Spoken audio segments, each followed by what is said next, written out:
Sunrise होने से पहले और सनसेट होने के बाद भी सूरज दिखाई क्यों देता है? तो भैया बड़ा सिंपल सा लॉजिक है, बड़ा सिंपल सा लॉजिक है, रिफ्रैक्शन ऑफ लाइट। सूरज से जो रोशनी आ रही होती है सनराइज होने से पहले या सनसेट होने के बाद, दोनों की कंडीशन में वैलिड है, ठीक है। जो रे आ रही होती है क्या लेकर के? सूरज की इमेज। वो जैसे ही एटमॉस्फेयर के संपर्क में आती है वैसी क्या होती है भैया? ये नॉर्मल है। ये क्या है? नॉर्मल है। तो ये नॉर्मल की तरफ क्या करती है? बैंड कर जाती है। जैसे जैसे आप एटमॉस्फेयर से धरती की तरफ आते हो लगातार एटमॉस्फेयर की डेंसिटी बढ़ती आती है, डेंसरनेस बढ़ता जाता है, ठीक है भैया। और लाइट लगातार क्या होती है? लगातार बैंड होती रहती है। देखो और बैंड हो गई, यहां पे आई तो और बैंड हो गई, फिर नीचे डेंसर मीडियम क्या हो रहा है? हवा की डेंसिटी बढ़ रही है और नीचे डेंसरनेस क्या होती है? बढ़ रही है। लाइट लगातार बैंड होती है। तो जो रे सूरज की इमेज को अपने साथ इस तरीके से ले आती है वो बैंड होकर के अब आपको इस तरीके से दिखेगा, यानी सूरज आपको कहीं यहां पे दिखने वाला है। इसलिए सन यहां पे होने के बावजूद भी आपको कहां दिखाई देता है? इधर दिखाई देता है, ठीक है भैया। प्रिंसिपल क्या है? Refraction of light. और यहां पे कौन सा रिफ्लेक्शन हुआ है? जब लाइट रेयर से डेंसर पे आती है तो वो नॉर्मल की तरफ क्या करती है? बैंड कर जाती है। इस वजह से सूरज ना होने के बावजूद भी, उस लोकेशन पे ना होने के बावजूद भी आपको दिखाई देता है। समझ गए भैया? इसकी वजह से आपका कुल कुल दिन जो होता है वो 10 मिनट बड़ा हो जाता है, ठीक है। 10 मिनट और एक्स्ट्रा आपकी लाइट आती रहती है, ठीक है भैया। अगला बहुत इंपॉर्टेंट टॉपिक है, मैं आपको बता रहा हूं 100% क्वेश्चन हर साल आते हैं इसमें और बहुत आसान टॉपिक है, ठीक है। अभी मैंने आपको क्या बताया? जब लाइट रेयर से डेंसर पे आती है कहां बाइंड करती है? कहां बाइंड करती है प्रशांत? जब लाइट ओए, जब लाइट रेयर से डेंसर आती है तो कहां बाइंड करती है? अबे लाइट रेयर से डेंसर में आएगी तो टूवर्ड्स दी नॉर्मल बाइंड करेगी और डेंसर से रेयर जाएगी तो अवे फ्रॉम दी। ये पता है? तो भैया अगर ये पता है तो ये एप्लीकेशन भी हो गई।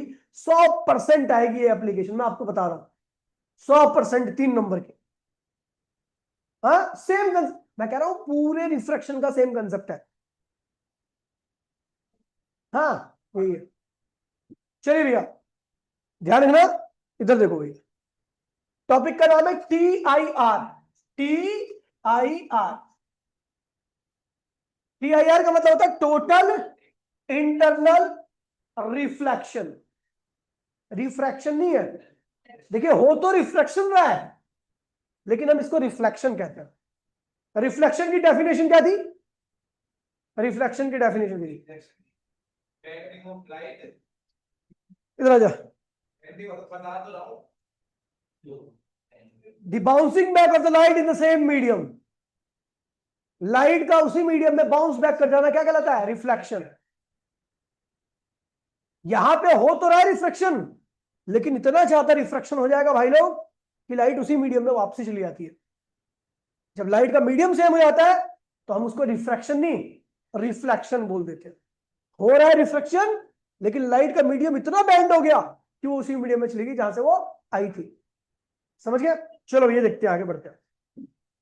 TIR total internal reflection. Total, मैं पीछे वाले से पूछूंगा अगर जवाब नहीं आया तो पहलू में भी ध्यान रखना। इंटरनल रिफ्लेक्शन, चाहे किसी को बुरा लगे चाहे भला लगे भाई, पूछूंगा पीछे वालों से, ठीक है। Total internal reflection. रिफ्लेक्शन क्यों बोलते हैं? हम तो रिफ्लेक्शन पढ़ रहे हैं, हम रिफ्लेक्शन पढ़ रहे हैं लेकिन यहां रिफ्लेक्शन क्यों लिखा?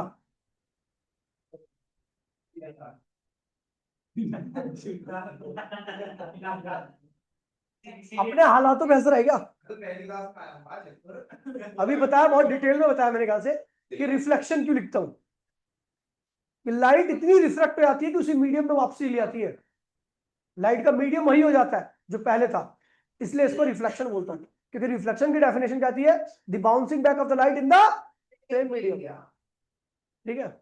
इसलिए इसको रिफ्लेक्शन नाम से जाना जाता है, ठीक है भैया। डायग्राम सबसे मेन है, ध्यान दीजिएगा भैया। जो बोलता मिल गया कसम से कह रहा हूं, इसको रख करके पहले पहले आऊंगा उसे, ठीक है।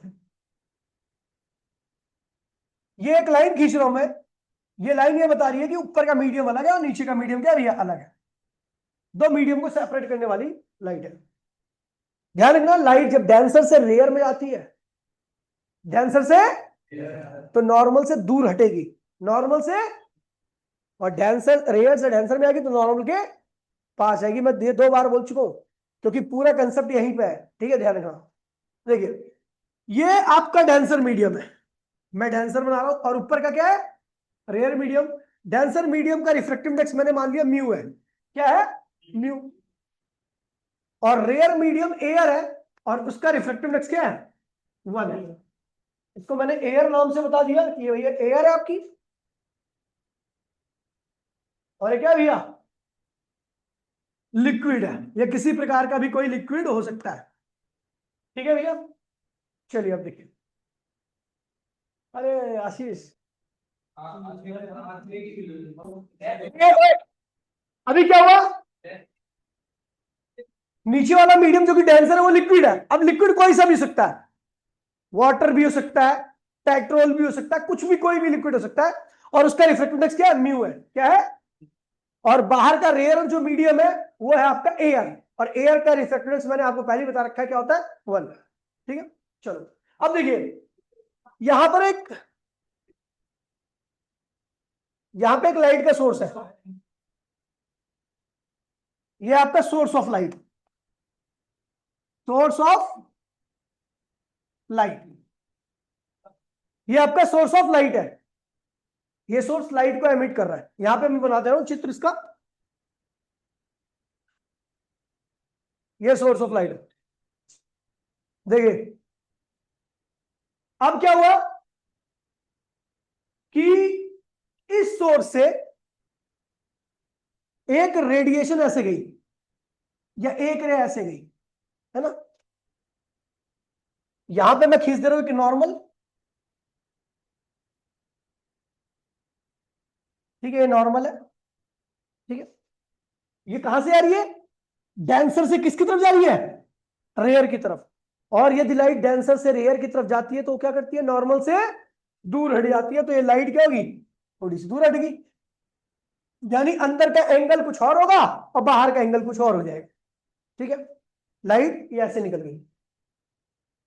अभी क्या लाइट उसी मीडियम में वापसी आ गई, क्या लाइट उसी जिस मीडियम से जा रही थी क्या उसी मीडियम में वापसी आ गई, नहीं, ये टीआईआर नहीं है, ये टीआईआर, मैंने एंगल क्या किया, अब रे को इस तरीके से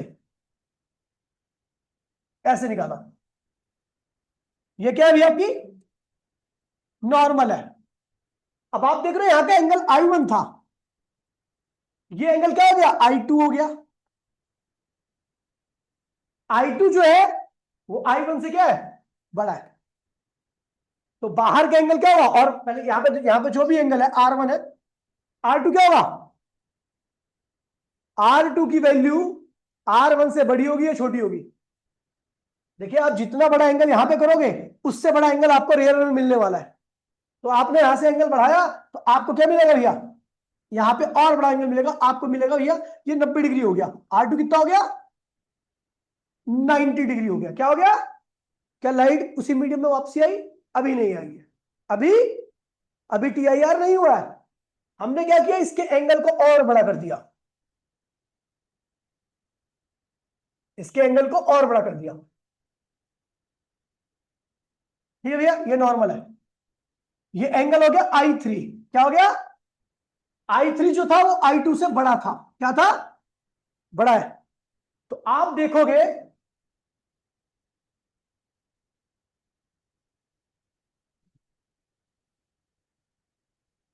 ये जो लाइट मेरी थी, आपको पता है यहां पे जो भी एंगल होगा उससे बड़ा एंगल अगला आगे मिलने वाला है, तो अब ये लाइट क्या हुई, इसी मीडियम में वापसी आ गई।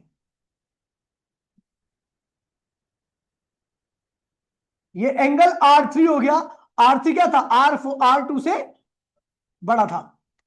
क्या लाइट का मीडियम चेंज हो गया, लाइट उसी मीडियम में वापसी आ गई, हाँ, क्या लाइट उसी मीडियम में वापसी आ गई, हाँ भैया आ गई। तो इसे क्या कहते हैं, TIR, इसे कहते हैं टोटल इंटरनल रिफ्लेक्शन। लाइट जिस मीडियम से गई थी लाइट उसी मीडियम में क्या होगी, वापसी आ गई। और ये एंगल यहां से मेजर किया मैंने, यहां से, ठीक है। और इस वाले कंडीशन में कहते हैं भैया, इस वाले कंडीशन के लिए हम करेंगे कैलकुलेशन। कैलकुलेशन इस वाली कंडीशन के लिए होगी, ठीक है। और ये कंडीशन कहलाती है minimum condition of TIR. Minimum condition of TIR मतलब समझे, इससे पहले टीआईआर नहीं होगा, इसके बाद ही होगा। यानी टीआईआर पे आपको पहुंचना है तो कम से कम आपको यहां पे पहुंचना ही पड़ेगा। इसी को कहते हैं भैया मिनिमम कंडीशन ऑफ टीआईआर। अच्छा है, इस पे एंगल क्या हो गया, एंगल ऑफ रिफ्लेक्शन क्या बन गया, 90 डिग्री का, ठीक है।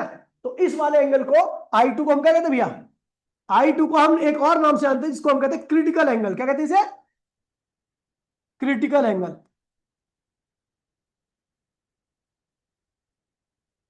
एंगल I2 क्या भैया, जिस एंगल पर, जिस एंगल ऑफ इंसिडेंस पर आपका एंगल ऑफ रिफ्लेक्शन क्या बन जाए, 90 डिग्री का बन जाए, उस एंगल ऑफ इंसिडेंस को हम क्या कहते हैं भैया, क्रिटिकल एंगल। मतलब इस यहां तक आपको पहुंचना ही है, इसके बाद क्या होगा टीआईआर, इससे पहले टीआईआर नहीं हो सकता। क्रिटिकल एंगल की डेफिनेशन क्या है, अभी देखते हैं भैया क्रिटिकल एंगल की डेफिनेशन, ठीक है।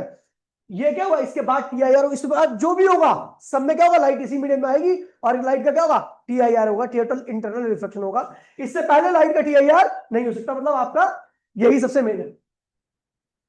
अब हम कर रहे हैं कैलकुलेशन।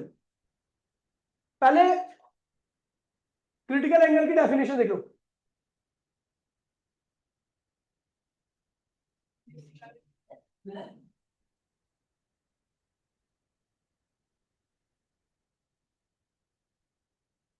क्या भैया, टोटल इंटरनल रिफ्लेक्शन क्या है, the phenomena in which a ray of light travelling from angle of incidence greater then, ये टीआईआर है ना, ये टीआईआर है, और ये एंगल, अच्छा देखो इस वाले एंगल को मैंने क्या नाम दिया, क्रिटिकल एंगल।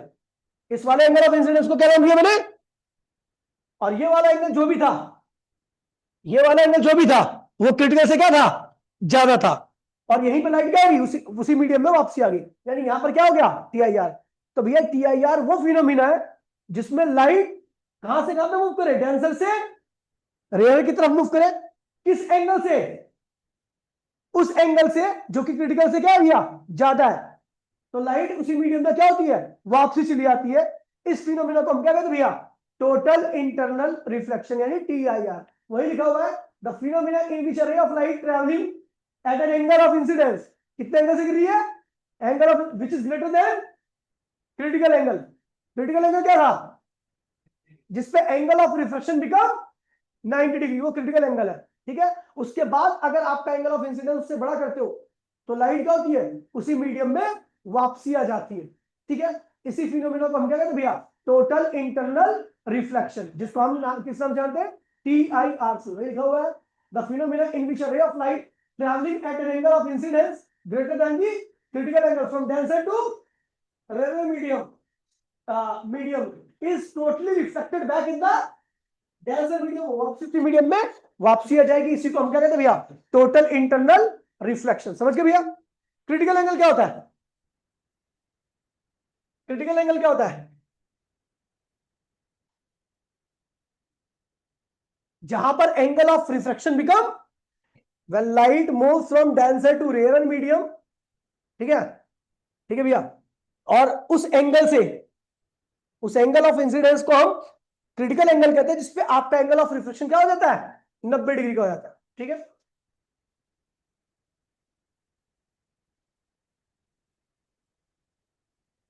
ये देखो क्या है, the angle of incidence in the denser medium for which the angle of reflection of the medium become 90 degree is called, ठीक है भैया।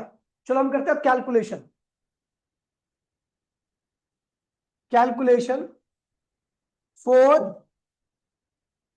क्रिटिकल एंगल, ये ए पॉइंट नाम दे रहा हूं इसको, इसको बी पॉइंट नाम दे रहा हूं और इसको सी नाम दे रहा हूं। ओए कैलकुलेशन ना तो ए के लिए हो पाएगी ना सी के लिए, क्योंकि ये अनसर्टेन वैल्यू है। सर्टेन कौन है, बी, तो हम केवल बी पॉइंट के लिए ही कैलकुलेशन करेंगे। तो वही लिख रहा हूं मैं, कैलकुलेशन फॉर क्रिटिकल एंगल, ठीक है। applying Snell's law, applying Snell's law at point B, B point के लिए हम स्नेल्स लॉ अप्लाई कर रहे हैं। चलो भैया देखिए स्नेल्स लॉ क्या कहता है, μ1 sin i बराबर में μ2 r। अगर मैं देखूं तो μ1 क्या है, म्यू, और एंगल ऑफ इंसिडेंस क्या है भैया, क्रिटिकल एंगल के बराबर है, ठीक है। μ2 क्या है भैया 1, और एंगल ऑफ रिफ्लेक्शन क्या है भैया 90 डिग्री के बराबर है, क्योंकि मैं बी पॉइंट पर अप्लाई कर रहा हूं स्नेल्स लॉ, क्योंकि यहीं के लिए कैलकुलेशन हो सकती है और पॉइंट के लिए कैलकुलेशन पॉसिबल नहीं है, क्योंकि वो अनसर्टेन वैल्यू है, फिक्स वैल्यू नहीं है, ठीक है। तो μ1 क्या बेटा, म्यू, एंगल ऑफ इंसिडेंस को मैंने क्या बोला, क्रिटिकल एंगल, जहां जा रही है वो एयर है, वहां का रिफ्लेक्टेड क्या होगा 1, और साइन क्या होगा 90। तो बेटा म्यू साइन आईसी बराबर में क्या हो गया 1, तो बेटा ये क्या होगा म्यू बराबर में 1 बाय में साइन आईसी। अब ये फॉर्मूला वहां यूज करोगे जहां पर आपकी लाइट का जो एंगल ऑफ रिफ्रैक्शन है वो क्या हो गया है 90 डिग्री हो गया है, तो आपको पता लग जाएगा भैया कि उस मीडियम का, क्योंकि क्रिटिकल एंगल दिया होगा, क्रिटिकल एंगल दिया होगा, तो आप वहां से आप रिफ्रैक्टिव इंडेक्स निकाल सकते हो, ठीक है।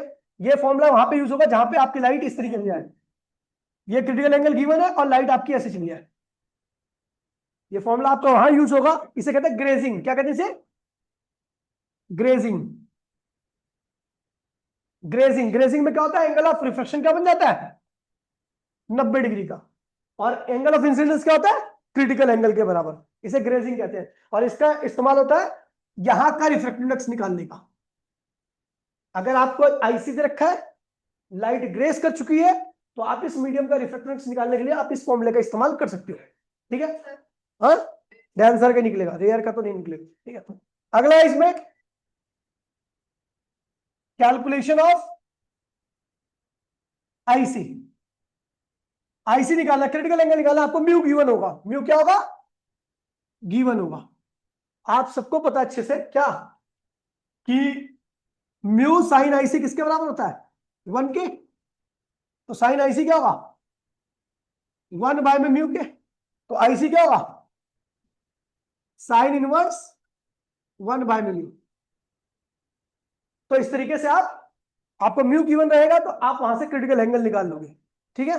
अच्छा है, ठीक है, आप यहां से क्रिटिकल एंगल इस तरीके से निकाल सकते हैं, ठीक है। अब देखिए टीआईआर होने की एसेंशियल कंडीशन क्या है, क्या कंडीशन होनी चाहिए कि टीआईआर होगा। अच्छा, लाइट पहले कहां से कहां पे मूव करनी चाहिए, डेंसर से रेयर की तरफ, और दूसरा एंगल ऑफ इंसिडेंस जो होना चाहिए वो क्या होना चाहिए क्रिटिकल एंगल से बड़ा होना चाहिए। तो ये ध्यान रखना, essential condition of TIR.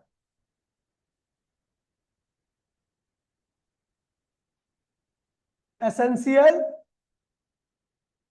Condition of TIR, पहला क्या है, पहली कंडीशन क्या है, लाइट शुड मूव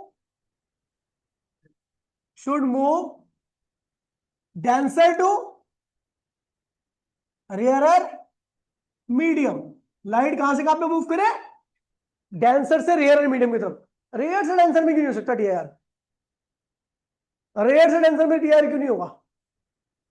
नॉर्मल हमें यहां पे एंगल ऑफ रिफ्रैक्शन को बड़ा करना है इंसिडेंस से, और अगर लाइट रेयर से डेंसर में आएगी तो छोटा हो जाएगा ना, तब वहां पे टीआईआर नहीं हो सकता, लाइट उस मीडियम में वापसी नहीं आ सकती। इसलिए लाइट का अगर टीआईआर करना है तो लाइट को डेंसर से कहां जाना चाहिए, रेयर में। Light should move from denser to rare. और दूसरा angle of incidence should be greater than, should be greater than the angle of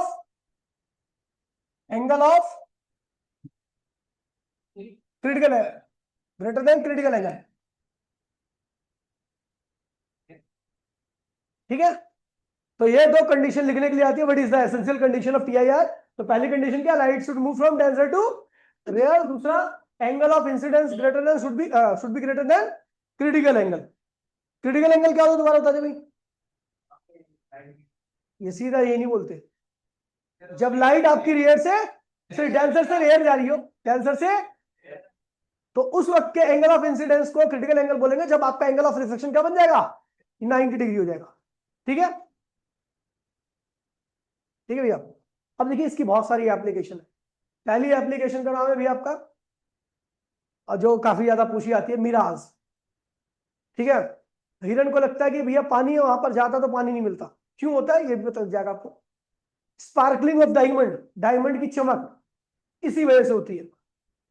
ठीक है, आपने आजकल आपके घरों में जो वाईफाई लगता है वो फाइबर की फॉर्म लगता है, ऑप्टिकल फाइबर। ठीक है, तो इसके पीछे का भी कंसेप्ट यही है, TIR। ठीक है, अगली क्लास में एप्लीकेशन करेंगे, आज इतना ही रखते हैं। टाटा बाय बाय, जय हिंद जय भारत भाई। अगली क्लास में 5:10 पे क्लास स्टार्ट कर दूंगा मैं, ठीक है, ध्यान रखना।